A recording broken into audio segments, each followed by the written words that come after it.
পরে, ভালো দাদা বলরাম নীল শাড়ি পরে।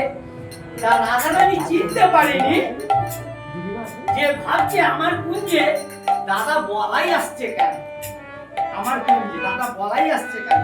তা ও ভাসুর ভেবে, সম্পর্কে ভাসুর হয়, ভাসুর ভেবে ঘুমটা দিয়েছে। ঘুমটা দিয়ে আসন পেতে তাকে প্রণাম করছে, আসন পেতে প্রণাম করছে, মাথায় এক গলা ঘুমটা দিয়ে, কেননা দাদা বলাই ভেবে তাকে প্রণাম করছে।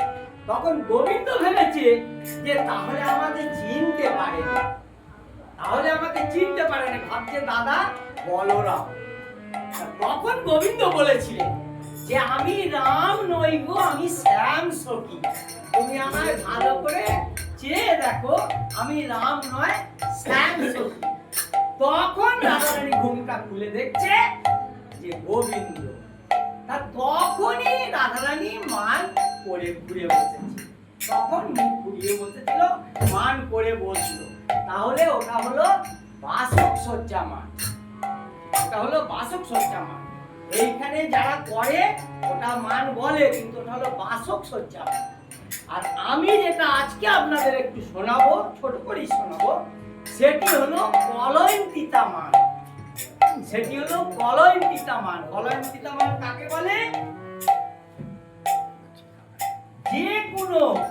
যে কোনো মান লীলা যদি ভাবের বশবর্তী না হয়, তাহলে সেই মান লীলা সম্পূর্ণ হয় না, সেটি অসম্পূর্ণ থেকে যায়।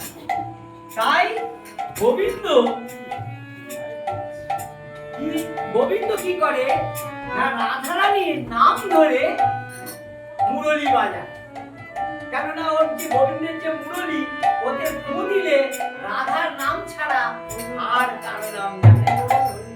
তাই গোবিন্দ ওই বারবার বাঁশিতে রাধারানীকে গায়।